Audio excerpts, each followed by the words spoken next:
श्री गणेशाय नमः। ओम श्री सरस्वत्यै नमः। ओम श्री गुरुभ्यो नमः। सदाशिवसमारम्भां शङ्कराचार्यमध्यमाम् अस्मदाचार्यपर्यन्तां वन्दे गुरुपरम्परां। श्रुतिस्मृतिपुराणानाम् आलयं करुणालयं नमामि भगवत्पादं शङ्करं लोकशङ्करं। शङ्करं शङ्कराचार्यं केशवं बादरायणं सूत्रभाष्यकृतौ वन्दे भगवन्तौ पुनः पुनः। समस्तजनकल्याणे निरतं करुणामयं नमामि चिन्मयं देवं सद्गुरुं ब्रह्मविद्वरम्। नमः श्री शङ्करानन्द गुरुपादाम्बुजन्मने सविलासमहामोह ग्राहग्रासैककर्मणे ग्राहग्रासैककर्मणे। हरि ओम। आज हम श्लोक क्रमांक 33 से पढ़ेंगे। श्लोक क्रमांक 33।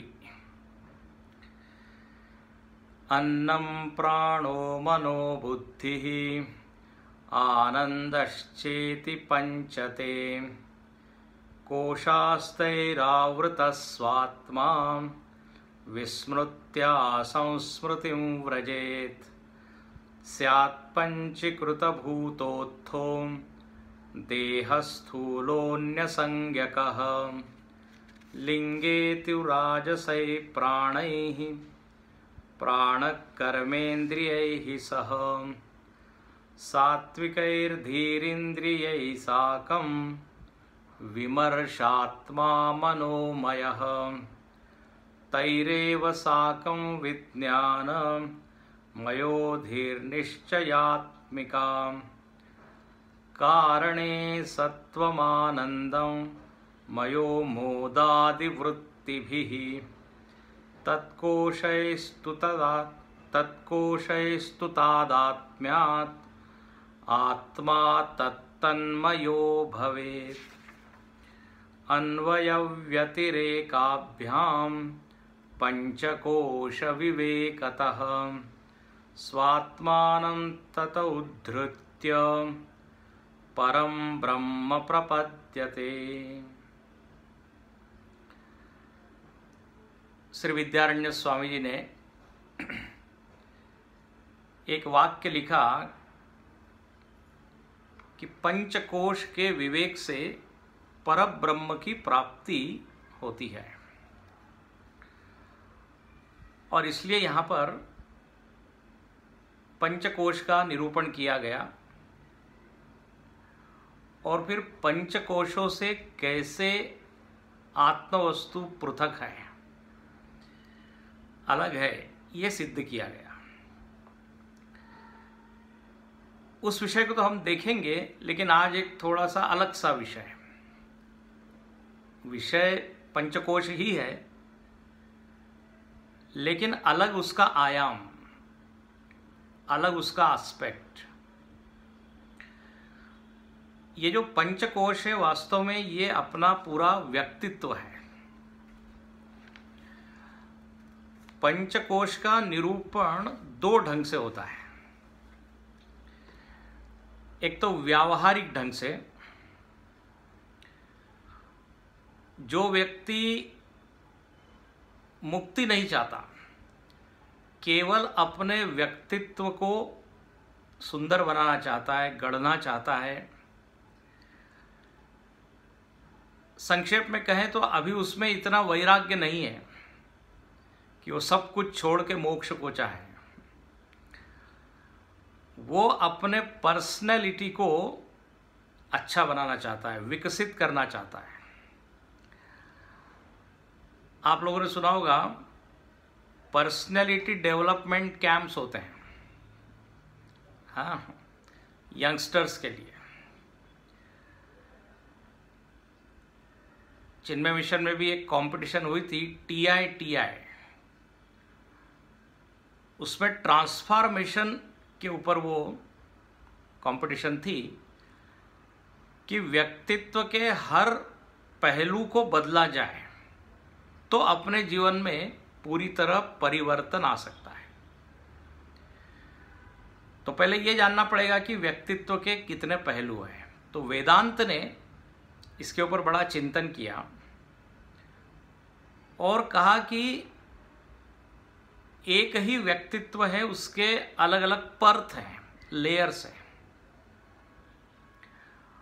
और यदि आपको पूरी पर्सनैलिटी को डेवलप करना है, विकसित करना है, बढ़िया बनाना है, सुंदर से सुंदरतम बनाना है, तो ये जो पांचों परत है, लेयर्स है, 5 एस्पेक्ट हैं, इसके ऊपर काम करना पड़ेगा। जो सुंदर व्यक्तित्व के धनी होते हैं उन्होंने इन पांचों को बढ़िया से सजाया है, उसका श्रृंगार किया है। बंबई में हमारे एक मिशन के ही बड़े अच्छे भक्त हैं, उन्होंने तो इस पांचों कोशों को लेकर एक कंपनी बना दी और कहा कि इस पांचों कोशों को आप बढ़िया करेंगे तो जितने एम्प्लॉइज़ हैं उनकी एफिशिएंसी बढ़ जाएगी, हाँ, उनका जो आउटपुट है वो बढ़ जाएगा, उससे कंपनी को लाभ होगा। और ये सही है। तो अलग अलग पहलू जो है, अलग अलग व्यक्तित्व के आयाम, उसके ऊपर उन्हें अलग अलग एक्टिविटीज़ रखी, अलग अलग उसके ऊपर बहुत सारी मॉड्यूल्स बनाए उन्होंने। तो कहने का अर्थ है कि ये व्यावहारिक स्तर पे भी पंचकोशों की बड़ी भूमिका है। हालांकि ये वेदांत नहीं है, वेदांत नहीं है मतलब वेदांत केवल अपने व्यक्तित्व को अच्छा बनाना यही उसका लक्ष्य नहीं है।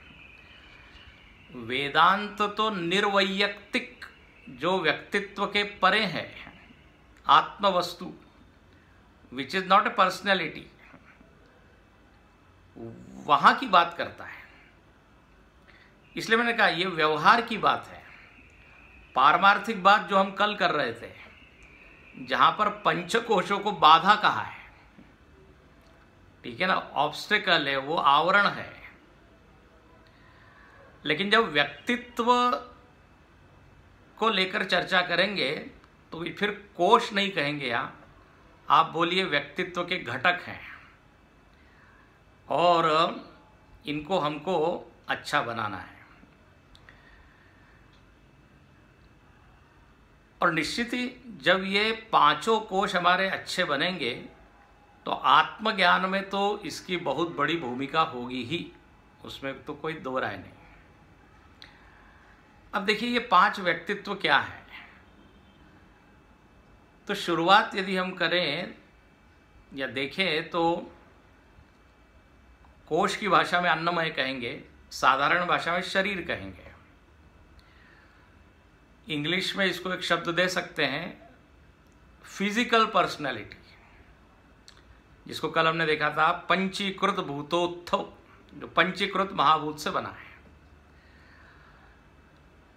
ये व्यक्तित्व का पहला पड़ाव सही समझिए, पहली परत समझिए। और इस अन्नमय कोश, यदि मैं कोश कहूँ तो या व्यक्तित्व कहूँ तो फिजिकल पर्सनैलिटी, इसके बारे में हम सब लोग बहुत कुछ जानते हैं और इसको बहुत सजाते हैं, संवारते हैं। आप देख लीजिए मार्केट में, बाजार में जितनी दुकानें हैं 90% से ज़्यादा इसी के लिए है ना, खाने पीने की है, वस्त्र की है, शरीर से संबंधित। और सबसे पहली चीज हम यदि किसी की देखते हैं तो वो क्या है, शरीर। कन्या वरयते रूपम, विवाह में भी हम पहले देखते हैं लड़का या लड़की देखने में कैसा है, दिखने में कैसा है, उसके बाद आगे की चर्चा। तो पहला व्यक्तित्व हमारा ये है। और आप देखिए इस व्यक्तित्व को भी सुंदर बनाना चाहिए जितना हो सके। हालांकि इसमें हम ज़्यादा फेरफार कर नहीं सकते, जो भगवान ने हमको शरीर दिया है। थोड़ा बहुत कुछ पाउडर वाउडर लगा लीजिए, कुछ मेकअप कर लीजिए, बट कोई एकदम पूरा बदल जाए ऐसा तो होता नहीं। आप देखिए, ये जितनी फैशन इंडस्ट्री है और जितनी सौंदर्य के बारे में जितनी चीज़ें हैं, वो सब इसी से संबंधित है। पूरी एक इंडस्ट्री है, बताइए, सौंदर्य के लिए इंडस्ट्री पूरी। तो ये सबसे पहली बात। अब कहते हैं ये सौंदर्य अच्छा है क्योंकि सुंदर दिखते ही सामने वाले को अच्छा लगता है। अच्छा, शरीर की सुंदरता के बजाय अपने यहाँ पर कहा गया शरीर स्वच्छ होना चाहिए, और दूसरा मतलब उसमें स्वास्थ्य ठीक हो। सुंदर हो लेकिन बीमार हो तो क्या फायदा। तो ये बात है। अच्छा, इसके बाद जो दूसरी पर्सनैलिटी है व्यक्तित्व की, वो है प्राणमय कोश। और इस प्राणमय कोश में जो मूल चीज है वो है बल या शक्ति। हमारे उपनिषदों के ऋषियों ने शरीर सुंदर हो ये नहीं मांगा। उपनिषद की प्रार्थना में देखते हैं आप, ओम आप्यायन्तु मम अंगानि वाक् प्राणश्चक्षुश्रोत्रमथो बलमिंद्रियाणि च सर्वाणि। बोले हमको बल दीजिए, बलवती हो हमारी पूरी, बलवान हो हमारा पूरा शरीर। सुंदर हो या न हो वो नहीं माना। अब बड़े बड़े विद्वान लोग वो सुंदर नहीं थे, तो बल ज्यादा महत्वपूर्ण है। इसलिए उपनिषद ने कहा भद्रम कर्णे विशृणुयाम देवा भद्रम पश्येमाक्षभिर्य जत्रा। उसमें आता है स्थिरैरंगैस्तुष्टुवान् सस्तनु। हमारे अंग हृष्ट पुष्ट हो ताकि हम साधना कर पाए। साधना के लिए हमारे पास जो शरीर है उसमें बल होना चाहिए। उपनिषद में एक मंत्र आया, उसमें लिखा नायम आत्मा बलहीनेन लभ्य। बलहीन व्यक्ति को प्राप्ति नहीं होती आत्मा की। हम लोग कहते हैं ना, फीवर तो चला गया लेकिन अभी कमजोरी है, वीकनेस है। अच्छा, और वीकनेस यदि होती है तो फिर मन भी वीक होता है, कुछ करने का मन नहीं करता, कॉन्फिडेंस नहीं आता, विश्वास नहीं रहता कि हम कुछ कर पाएंगे। इसलिए इस आयाम को भी खूब देखना चाहिए। अब आजकल तो बहुत प्रचार है इसके, प्राणायाम, योगा इत्यादि के द्वारा कैसे अपना एनर्जी लेवल हम बढ़ा सकते हैं। फिर आप देखिए डाइटिशियन लोग जो है बताते रहते हैं ये जूस पीजिए, ये फल खाइए, ये अनाज खाइए, पूरा चार्ट होता है वो। तो आजकल इसके ऊपर तो बहुत है, एनर्जी लेवल मेंटेन करते हैं। सुबह शाम दौड़ते हैं ना, जॉगिंग करते हैं, जिम में आप देखिए। तो ये सब क्या है, प्राणमय कोश को सजाते हैं। एंड गुड, ये होना भी चाहिए। स्वास्थ्य यदि ठीक हो तो देखिए मन भी अच्छा होता है। तो ये एनर्जेटिकल पर्सनैलिटीज को आप कह सकते हैं अंग्रेजी में। पहले फिजिकल, फिर एनर्जेटिकल। ये बल नाम की एक चीज अपने पास है, ऊर्जा। इंद्रियों को शक्ति चाहिए, बुद्धि को शक्ति चाहिए, बोलने के लिए शक्ति चाहिए। तो ये सप्लायर ऑफ शक्ति कौन है? बोले ये प्राण है। प्राण में ज्ञान नहीं है लेकिन हाँ बल बहुत है। तो प्राणमय कोश। इसके आगे जब हम चलते हैं तो एक चीज आती है, और यहीं से वास्तव में मनुष्य शरीर का जीवन सार्थक होता है, और वो है मन, मनोमय कोश। देखो जो प्राणी लोग हैं ना, प्राणियों में हम लोगों से कई ज्यादा बल है, कई ज्यादा गुना शक्ति है। एक सादी गाय और बैल में इतनी शक्ति है, कुत्ते में शक्ति है, तो तो बल की दृष्टि से ये पशु लोग तो बहुत बलवान है, लेकिन जो व्यक्तित्व का तीसरा आयाम है भाव सौंदर्य, जिसमें अलग अलग भावनाएं हैं, वो उनमें नहीं है। ये तो मनुष्य ही उसको एंजॉय करता है, नवरस को एंजॉय करता है कि नहीं। सिनेमा में या किसी उपन्यास को पढ़ता है तो नवरसों को वो एंजॉय करता है। भाव सौंदर्य, जीवन में अपने व्यक्तित्व में यदि रस लाना है, रसमय व्यक्तित्व बनाना है, रसीला व्यक्तित्व बनाना है, तो मनोमय कोश के ऊपर ध्यान देना चाहिए। ये इमोशनल पर्सनैलिटी इसको कहते हैं। जितने भी चित्रकार कहिए, कलाकार कहिए, शिल्पकार हैं, संगीतकार हैं, ये सब भाव सौंदर्य के धनी लोग हैं। अपने चित्र में, अपने शिल्प में, अपने संगीत में क्या प्रकट करते हैं? वो भावनाएं। आप देखिए, एक नर्तकी जो है वो सारे भाव उसमें प्रकट करती है। क्रोध है, श्रृंगार है, हास्य है, तो चाहे संगीत हो, शिल्प हो। जो व्यक्ति बिल्कुल सूखा है, शुष्क है, अरसिक जिसको कहते हैं, वो सिक है, सिक, अंग्रेजी का सिक। उसका मन क्या है? बीमार है। एंड यू नो, जो लोग बिल्कुल सूखे होते हैं वो उतने प्रिय नहीं होते लोग। क्या बोले, मिलने से कुछ मजा नहीं आया। लेकिन जिनमें रस होता है, बोले बस घंटों उनके साथ रहने में आनंद आता है, मजा आता है, क्योंकि उनकी वाणी, उनकी बातें, हाँ, उनके भाव, वो हमको आनंद देते हैं।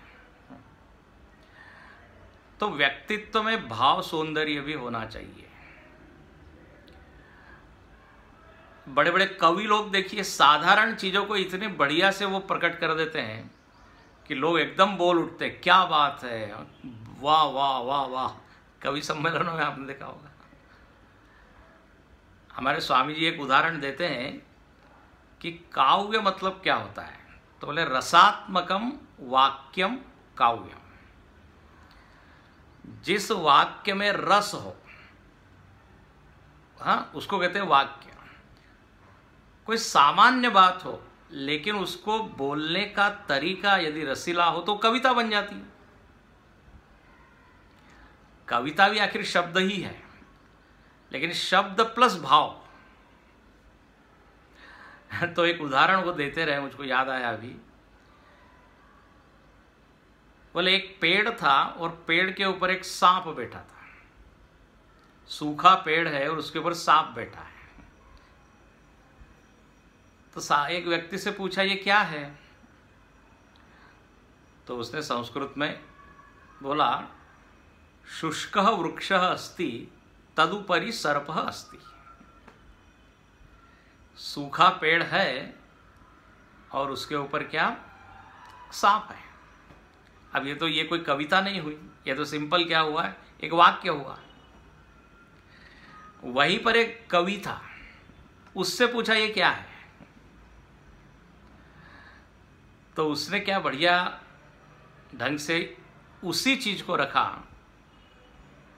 वो कहता है, नीरस तरुवर विलसति अग्रे तदुपरि राजति फणिपति राजः। ये हो गई कविता। हालांकि बात वही है। उसने लिखा नीरस तरुवर विलसति अग्रे। देखो कितना सुंदर। सूखा पेड़ है ये बोलने के बजाय उसने नीरस शब्द का प्रयोग किया, और नीरस में रस है। वृक्ष के जगह उसने क्या लिखा? तरुवर। है ना मजेदार उदाहरण। नीरस तरुवर विलसति अग्रे। ऐसा खड़ा है पेड़, ऐसा नहीं। विलसति शब्द कितना सुंदर है, विलास। और उसके ऊपर बैठा कौन है? तो बोले फणिपति राज। सर्प नहीं, बात सर्प ही है, उसका अर्थ सांप ही है। तो इस तरह से जब किसी चीज को प्रकट किया जाए तो इससे दिखता है कि उनके मन में क्या है? रस है, भाव की सुंदरता है। तो ये भी एक व्यक्तित्व का आयाम है। कई लोग बहुत इमोशनल, अति इमोशनल होना भी ठीक नहीं है, ये भी बताते हैं। नहीं तो हर बात में गंगा जमुना बह रही है आंखों से, थोड़ी थोड़ी चीजों से, इतने भी कोमल नहीं होना चाहिए। तो ये है इमोशनल पर्सनैलिटी। इसको कोश की भाषा में कहेंगे मनोमय कोश। और चौथा है विज्ञानमय कोश। विज्ञानमय कोश में बुद्धि की प्रधानता है और मनुष्य जीवन की सबसे बड़ी भगवान ने जो भेंट हमको दी है वो है बुद्धि। यदि बुद्धि न हो तब क्या मनुष्य। तो बोले बौद्धिक व्यक्तित्व को सजाना चाहिए। प्रायः हमारा ध्यान शरीर पर रहता है, मन पर भी रहता है, चलिए, लेकिन विचारों को गहरा बनाया जाए, है ना। बुद्धि की सुंदरता मतलब क्या, जहां पर हर चीज के गहराई में जाके उसको समझने का प्रयत्न। ध्यान से सुनना। जो लोग भी विद्वान होते हैं, विद्वान मतलब क्या, उस विषय की गहराई में जाकर उसके सारे आयामों पर चिंतन करते हैं, तभी वो विद्वान बनते हैं। तो पूरी जानकारी हो, समझ हमारी बढ़े। विज्ञानमय कोश को सजाना मतलब समझ को बढ़ाना। ध्यान रखने की बात है कि अधूरी समझ जो है ना, अधूरा ज्ञान बड़ा डेंजरस है। आप सब सुना होगा आपको। किसी को, कोई डॉक्टर है और उसको अधूरा ज्ञान है, बोले हार्ट को कैसे खोला जाए ये तो मालूम है, लेकिन अब बाद में उसको बंद कैसे किया जाए ये नहीं मालूम। ऐसा हो तो कोई मशीन है, उसको खोल तो दी उसने, लेकिन अब उसको वापस बंद करते नहीं आ रही है। प्रमा कैसी हो, ज्ञान कैसा हो, तो बोले पूरा हो। तो विज्ञानमय कोश में यह है कि गहराई में जाने की एक प्रवृत्ति हो। जो बहुत जीनियस टाइप के लोग होते हैं, ब्रिलियंट होते हैं, जिनको कहते हैं तेजस्वी, मेधावी, वो आधे में छोड़ते नहीं, बिल्कुल मर्मस्पर्शी, तलस्पर्शी, ऐसी उनकी प्रज्ञा होती है। इसलिए अपने यहाँ पर एक मेधा सूक्त ही बोला है, मई मेधाम मई प्रजा मई अग्निस्तेजो ददातु, मई मेधाम मई प्रजाम। उसमें, उस सूक्त में भगवान से प्रार्थना की है कि हमारी मेधा बढ़े, धारण शक्ति बढ़े, विचार शक्ति बढ़े। धियो यो न प्रचोदयात, जो हम गायत्री मंत्र में बोलते हैं। तो ये बौद्धिक व्यक्तित्व को भी सजाना चाहिए। फिर आप देखिए, विचार लोग करते हैं, चर्चा करते हैं, लेकिन चर्चा का विषय क्या है। जितना विषय गहरा होगा उसका विज्ञानमय कोश उतना बढ़िया। अब दो वैज्ञानिक जब मिलते हैं, दो दार्शनिक मिलते हैं, तो उनके चर्चा का विषय देखिए। वो हमारे स्वामी जी कहते हैं, बोले कई लोगों से जब मिलते हैं उनमें श्रद्धा है, भावना है, सब कुछ है, लेकिन बौद्धिक धरातल बढ़िया लेवल का नहीं है, तो कुछ चर्चा नहीं कर सकते उससे। बौद्धिक स्तर, वो बुरे आदमी नहीं है, बड़े अच्छे हैं, लेकिन यदि कोई गहन चीज पर विचार विमर्श करना हो तो बोले वो थोड़ा फिर हो नहीं पाता। इसलिए इसको सजाते रहना चाहिए। अच्छा, आप देखिए, जितना अपना व्यवहार चल रहा है वो सारा व्यवहार ज्ञान के आधार पर ही चल रहा है कि नहीं। व्यवहार के पीछे ज्ञान है। ज्ञान होता है तो हम करते हैं, नहीं करते हैं, जाते हैं, नहीं जाते हैं। यदि ज्ञान ही हमारा गड़बड़ हो, ध्यान से सुनना, तो फिर हमारा व्यवहार, हमारा कर्म भी गड़बड़ होगा। इसलिए विज्ञानमय कोश का स्वास्थ्य बिगड़ा तो समझ लीजिए पूरे व्यक्तित्व का स्वास्थ्य गड़बड़ा जाएगा। इसलिए भगवान ने बुद्धि को सबसे ऊपर दिया है ना, अपर स्टोरी, सबसे ऊपर। इसलिए इसको खाली मत रखिए, नहीं तो कहते खाली दिमाग शैतान का, शैतान आके घुस जाएगा उसमें, बैठ जाएगा और पूरे व्यक्तित्व को कंट्रोल करेगा। इसलिए विज्ञानमय एक बहुत बढ़िया चीज है। जितने भी वैज्ञानिक लोग हैं उनमें ये विज्ञानमय कोश बहुत बढ़िया होता है, तभी वो खोज कर पाते हैं, आविष्कार कर पाते हैं।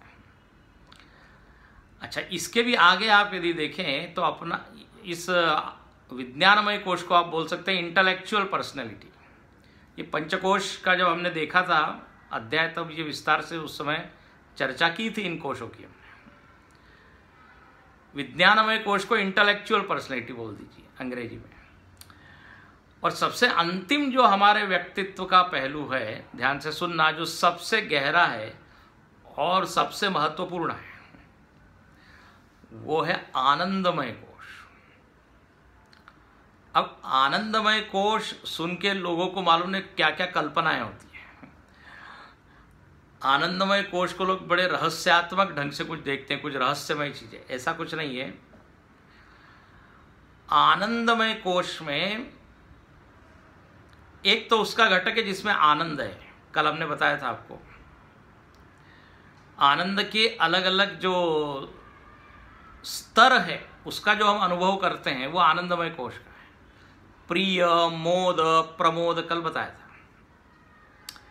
लेकिन इसमें एक और आयाम है और वो है अपने जितने संस्कार हैं, जितनी टेंडेंसीज है, ध्यान रखना ये टेंडेंशियल पर्सनैलिटी है। सारे व्यक्तित्व का रूट जो है, जड़ जो है वो संस्कार है। तो ये संस्कारात्मक व्यक्तित्व जो है वो आनंदमय कोश है। इसको शास्त्र की भाषा में वासना भी बोल देते हैं। यही इंस्टिंक्ट के रूप में प्रकट होते हैं, संवेग कहते हैं उसको।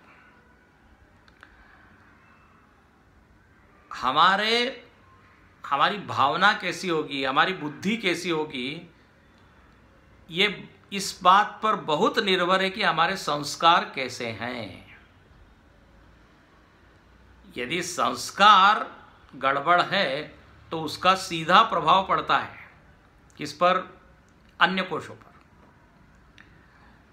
इसलिए ये संस्कारात्मक व्यक्तित्व को हमको ठीक ठाक करना पड़ेगा।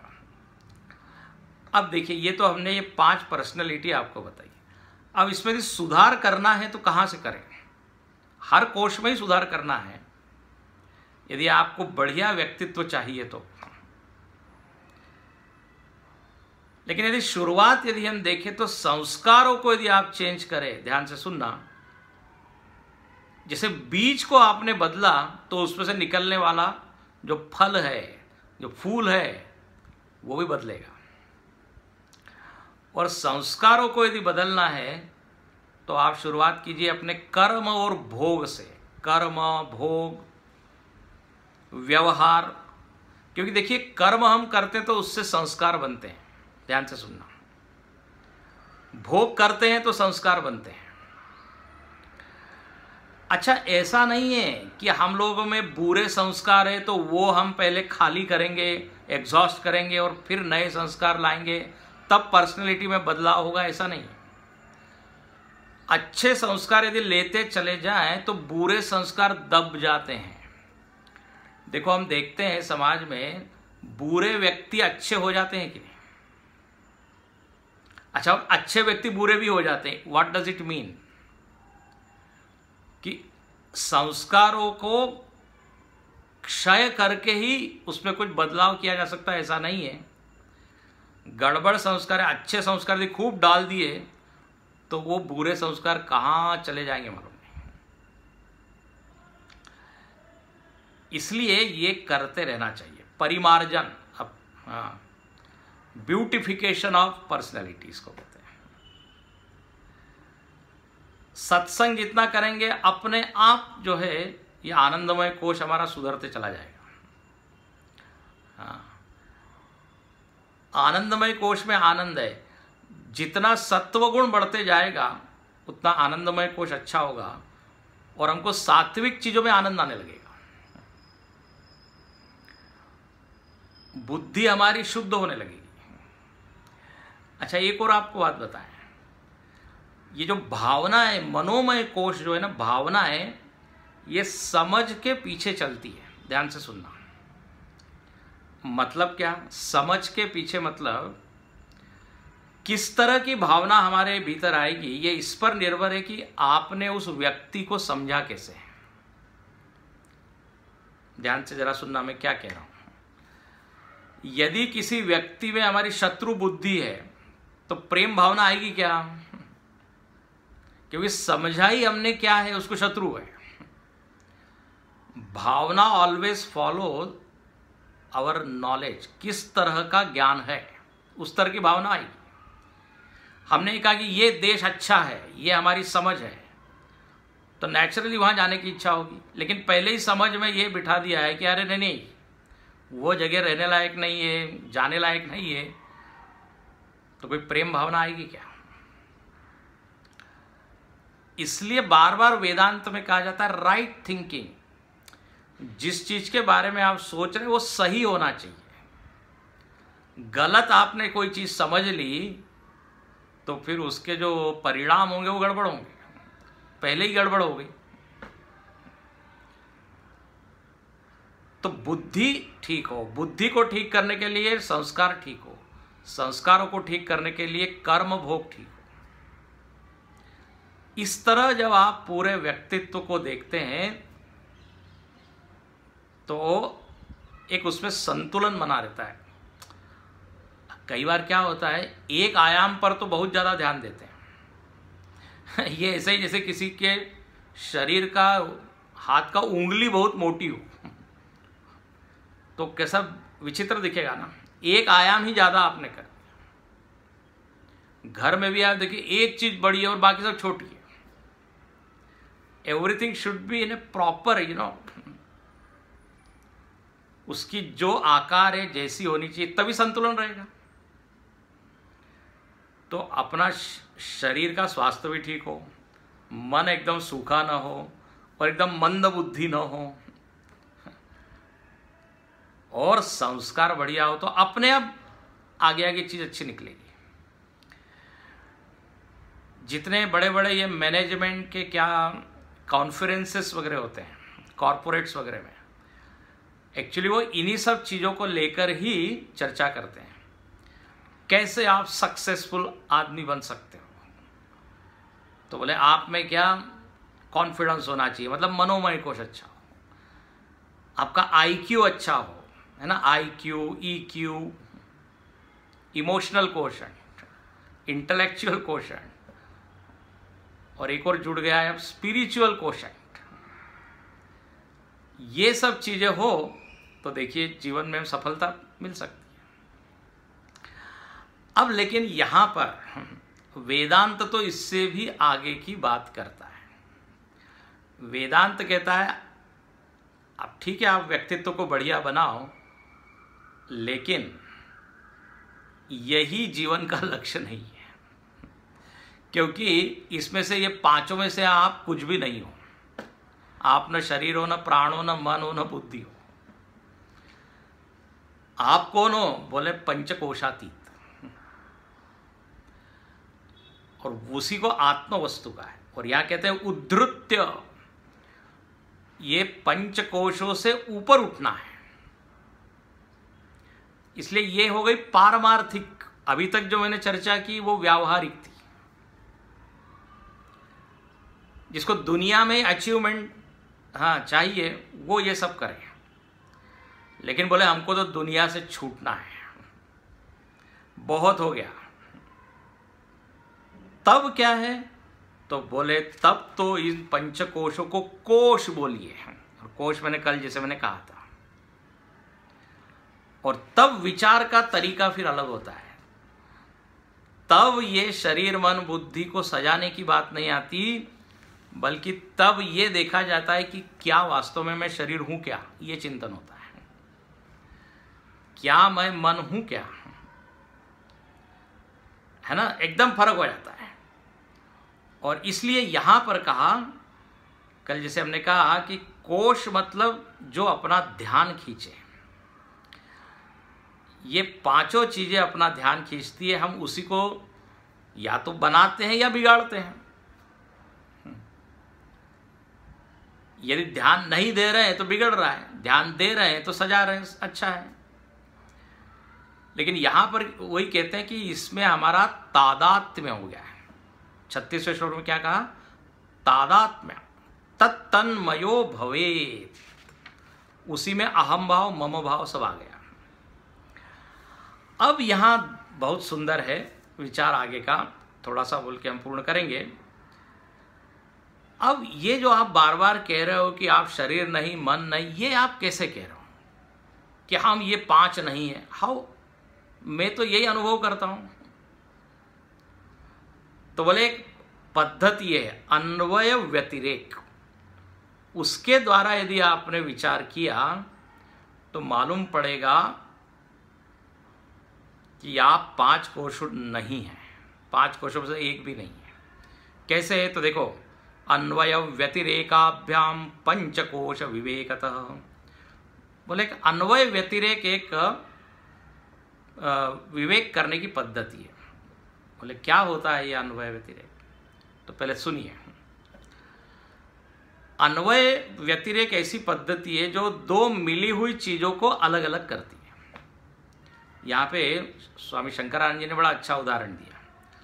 अन्वय का मतलब होता है अनुवृत्ति, अंग्रेजी में उसको बोल दीजिए presence, method of presence and absence, अन्वय और व्यतिरेक।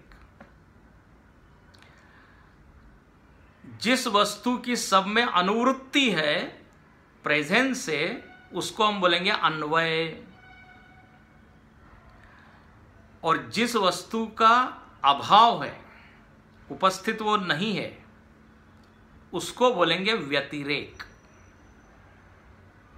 ठीक है? अब देखो उदाहरण बताते हैं, शास्त्रों में बताते हैं। अब जैसे यहाँ स्वामी जी ने बड़ा अच्छा उदाहरण दिया कि जितनी भी संख्याएं हैं 2 4 5 6 7 8 9 10, इन सब में एक का अन्वय है ना। One, number 1 is present in all. तो एक का क्या हुआ? अन्वय। जैसे मिट्टी के जितने बर्तन हैं तो सारे बर्तनों में मिट्टी का क्या है? अन्वय है। दूसरा उदाहरण, चाहे वो सुराही हो, चाहे छोटा घट हो, बड़ा घट हो, कोई मिट्टी का कोई झोपड़ी हो, तो क्या बोलेंगे? मिट्टी का अन्वय है, विच is present in all object. ये मिट्टी की जितनी है। अच्छा, व्यतिरेक किसको कहेंगे? तो बोले व्यतिरेक मतलब अभाव, एक में है दूसरे में नहीं है, तीसरे में नहीं है। जैसे घट जो है, घट का एक आकार है, वो आकार दूसरी जो मिट्टी का पदार्थ बना हुआ है सुराही, उसमें वो आकार नहीं है। हाँ, तो आकार का व्यतिरेक है, याद रखना। घट में सुराही नहीं है, सुराही में कोई प्लेट नहीं है, प्लेट में गिलास नहीं है। ये आकारों का अभाव है, एक में है दूसरे में नहीं है। लेकिन मिट्टी की जहां तक बात है, वो चाहे घड़ा हो, सुराही हो, प्लेट हो, प्रेजेंट इन ऑल। तो ये हो गया अन्वय है, और दूसरा हो गया व्यतिरेक। एक और उदाहरण ले लीजिए। जैसे अनेक तरह की सब्जियां बनी हुई है, यहां उन्होंने उदाहरण दिया, दाल है, सब्जी है, सब में नमक का अन्वय है ना, नमक सब में है। हाँ, बोले ये उदाहरण जरा समझ में आ रहा है। लेकिन दाल में क्या लौकी नहीं है, लौकी में आलू नहीं है, आलू में प्याज नहीं है, है ना। आलू की सब्जी अलग है, प्याज की सब्जी अलग है, लौकी की सब्जी अलग है। सब्जी का व्यतिरेक हो रहा है, लेकिन नमक का अन्वय है। समझ में आ रही है ना बात? तो अन्वय मतलब which is present in all, व्यतिरेक अभाव। अब यहां पे आप देखिए बहुत सुंदर बात है कि इन पंचकोशों में आपस में व्यतिरेक है। एक कोश में दूसरा कोश नहीं है, दूसरे में तीसरा नहीं है, लेकिन आत्मा का अन्वय है ना। मजेदार बात। और एक और नियम आके निकलता है कि जिसका अन्वय होता है वही सत्य होता है।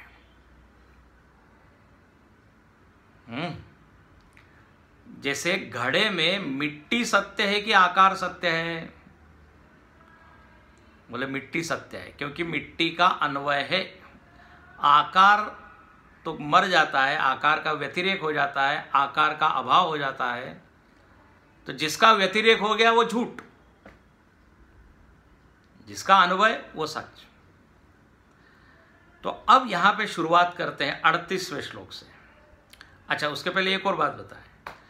जब ये अन्वय व्यतिरेक से हमको ये मालूम पड़ेगा कि चैतन्य जो है, आत्म चैतन्य, वही मैं हूं, उसको स्वात्मानम कहा। स्वात्मानम तद उद्धृत्य परम ब्रह्म प्रपद्यते। बहुत ही सुंदर बात।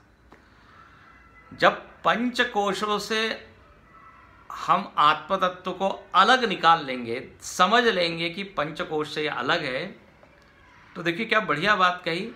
बोले तभी उसको परब्रह्म की प्राप्ति हो गई। जैसे ही पंचकोश से अतीत अपने को देखा, तत्क्षण ही परम ब्रह्म प्रपद्यते। बोले ऐसा कैसे? आत्मा की प्राप्ति हुई ये बोल सकते हो, ब्रह्म की प्राप्ति हो गई क्यों? इससे सिद्ध है कि आत्मा की ब्रह्मता का हमको अनुभव होगा। याद रखिए, जो आत्मा हमको परिच्छिन्न लग रहा था, लिमिटेड लग रहा था, ये पंचकोश दे आर लिमिटिंग आत्म तत्व, लिमिटिंग फैक्टर से। जैसे ही पंचकोश से अलग हमने देखा, मालूम पड़ेगा कि हमारे में कोई परिच्छेदक ही नहीं है, कोई लिमिट करने वाला कोई तत्व बचा ही नहीं। तो वो आत्म वस्तु क्या होगी फिर? ब्रह्म। क्योंकि ब्रह्म का अर्थ है बृहत्वात्, जो व्यापक है। देखो, आत्मा कहते ही हमको एक अलग भाव आता है, ब्रह्म कहते ही एक अलग भाव आता है, हालांकि दोनों है एक ही। आत्मा कहते ही याद क्या आता है? मैं, एक लिमिटेड अहम की भावना जागती है। लेकिन यहां पर कहते हैं जब आप पंचकोश से अलग अपने को देखोगे तो मालूम पड़ेगा आप लिमिटेड हो नहीं, सीमित हो नहीं। कितनी बढ़िया ये न्यूज़ है, गुड न्यूज़। परब्रह्म प्रपद्यते। आत्मा की ब्रह्मता तो सिद्ध ही है, ये पंचकोशों ने उसको छिपा दिया है बस। इसलिए लिखते हैं स्वात्मानं तद उद्धृत्य परम ब्रह्म प्रपद्यते। हो गया ना? अच्छा, अब बोले आप सिद्ध कीजिए कि आत्मा का कैसे अन्वय है। तो देखिए अगला श्लोक। अभाने स्थूल देहस्य स्वप्ने यद्भानमात्मनः सोन्वयो व्यतिरेकस्तत् भाने ज्ञानवभासनम्। अब शुरुआत करते हैं अन्वय व्यतिरेक से किस तरह से आत्मा को हम जाने पंचकोश से अलग। तो बोले देखिए, स्वप्न अवस्था को जरा देखिए। अभाने स्थूल देहस्य स्वप्ने, स्वप्न से शुरुआत करते हैं। अब स्वप्न में क्या होता है? तो बोले स्थूल देह का अभान हो जाता है। ध्यान से सुनना, 2 मिनट लेके हम पूर्ण करेंगे, लेकिन बड़ा महत्वपूर्ण है ये।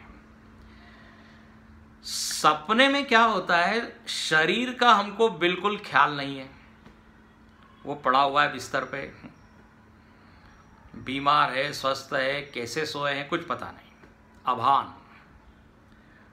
लेकिन यद भानम आत्मनः, लेकिन हमको अपना भान है, ध्यान से सुनना, आत्मा का भान है मतलब अपना भान है। क्योंकि स्वप्न को हम देखते हैं तो हमको भान होता ही है कि मैं स्वप्न देख रहा हूं। हाँ, स्थूल देह का अभान हो गया लेकिन आत्मा का अभान नहीं हुआ है। हो गया। तो कौन सी चीज प्रेजेंट है? तो बोले आत्मा, मैं। कौन सी चीज का व्यतिरेक हो गया? तो बोले स्थूल देह का। हाँ, इसलिए लिखते हैं सह अन्वय, ये जो आत्मा का भान है, ज्ञान है, मैं हूं, तो बोले ये हो गया अन्वय आत्मा का। और व्यतिरेक तद्भाने अन्य अवभासनम, और जो अन्य चीज है, अन्य मतलब जो स्थूल शरीर, उसका अभान है। तो इसका मतलब स्थूल शरीर का क्या हो गया? व्यतिरेक। स्वप्न अवस्था में स्थूल शरीर की कोई भूमिका नहीं, वो पड़ा हुआ है अपना वो रिजेक्टेड हो गया, उसको तो व्यतिरेक। लेकिन हाँ, आत्मा है। तो स्थूल देह का अभान और आत्मा का भान। तो स्वप्न में क्या हो गया? सिद्ध क्या हुआ? आत्मा का अन्वय और स्थूल देह का व्यतिरेक। ठीक है ना? ये तो क्लियर है। अब आगे चलते हैं। अब आगे है सुषुप्ति का वर्णन।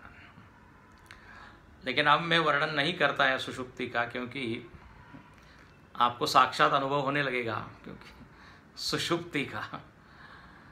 लेकिन सुषुप्ति अवस्था में क्या होता है, इसको केवल पढ़ देता हूं मैं। लिंगा भाने सुषुप्तौ स्यात् आत्मनो भानम अन्वय।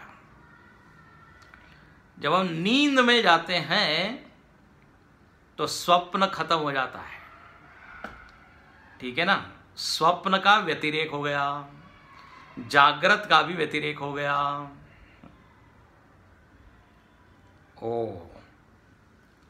लेकिन आत्मा का व्यतिरेक नहीं हुआ है, क्योंकि सुबह उठ के हम बोलते हैं कि हमको बड़ी अच्छी नींद लगी, नींद आई। इसका मतलब आत्मा का अन्वय वहां था। तो वही यहां पे अब बताते हैं, उसको हम देखेंगे कल। और आगे फिर इस आत्मा की ब्रह्मता का बड़ा ही सुंदर वर्णन है। एक बार पंचकोश से अलग आत्मा हमने समझ लिया, बस फिर क्या है, जीवत्व तो सारा खत्म हो जाएगा।